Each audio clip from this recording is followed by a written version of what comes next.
সবার একটাই চিন্তা, আজকে কি আমি ফুলসিরাত পার হতে পারবো নি?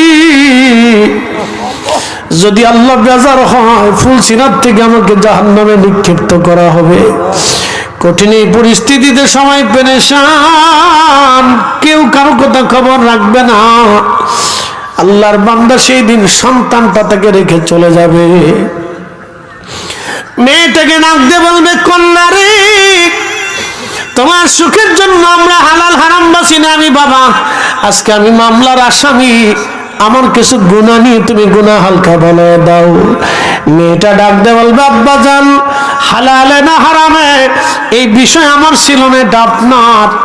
আব্বা গো, আমি আজকে নিজেই বড় মামলার আসামি হয়ে গেছি আব্বা, আপনার গুনাহ নিয়ে আমি আজকে গুনার পাল্লা ভারী বলাইতে পারবো না রে আব্বা। তখন আল্লাহর বান্দা কাঁদবে, বলবে, ইয়া রাব্বি, সুযোগ যদি দাও আমি আমার